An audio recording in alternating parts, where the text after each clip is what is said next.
छापेमारी पर अखिलेश यादव का ताबड़तोड़ हमला।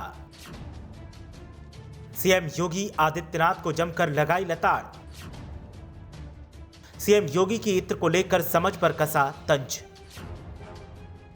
अखिलेश यादव के तल्ख तेवरों से सपाई खुश लेकिन भाजपाई खफा। सुगंध और दुर्गंध का जुमला कहे अखिलेश यादव ने साधा निशाना। एमएलसी पर कार्रवाई को लेकर अखिलेश यादव ने किया बड़ा खुलासा। सपा को बदनाम करने की साजिश से भी उठा दिया पर्दा। अखिलेश यादव ने कन्नौज में प्रेस वार्ता कर खोली बीजेपी की पोल। देखिए अखिलेश यादव ने मामले पर कैसे बीजेपी को घेरा, कैसे अखिलेश यादव ने सीएम की समझ को सवालों में ला खड़ा किया। समाजवादी इत्र लॉन्च करने वाले पुष्पराज जैन पर आयकर विभाग की कार्रवाई के बाद सपाइयों का पारा हाई दिखाई दे रहा है और खासकर पूर्व सीएम अखिलेश यादव तो बीजेपी पर ऐसे बरस रहे हैं कि उनके सवालों से बीजेपी नेता कन्नी काट रहे हैं। कन्नौज पहुंचे अखिलेश यादव ने जहां कार्रवाई पर बीजेपी को घेरा, वहीं इत्र को लेकर सीएम योगी आदित्यनाथ की समझ को सवालों में ला खड़ा किया और कहा कि जिसे दुर्गंध पसंद हो वो सुगंध की अहमियत कैसे समझ सकता है। स्किल डेवलपमेंट में मैंने कई बच्चों को यहां से भेजा था, फ्रांस में जाकर के 2 हफ्ते ट्रेनिंग करके आए थे। लेकिन ट्रेनिंग का क्या फायदा? हमारे बाबा मुख्यमंत्री को इत्र नहीं पसंद है, उन्हें दुर्गंध पसंद है।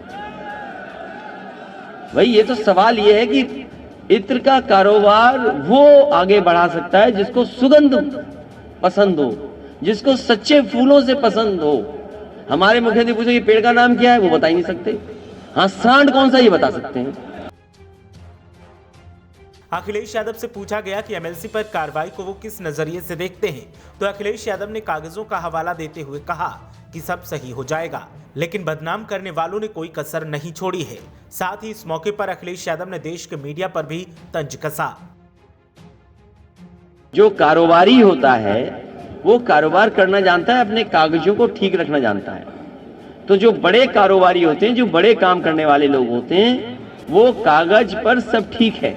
जो लड़ाई होगी वो कागज की लड़ाई है, सवाल कागज की लड़ाई की नहीं है। अभी जब हमें आप पे छापा मार दें तो आप बदनाम तो हुए ना।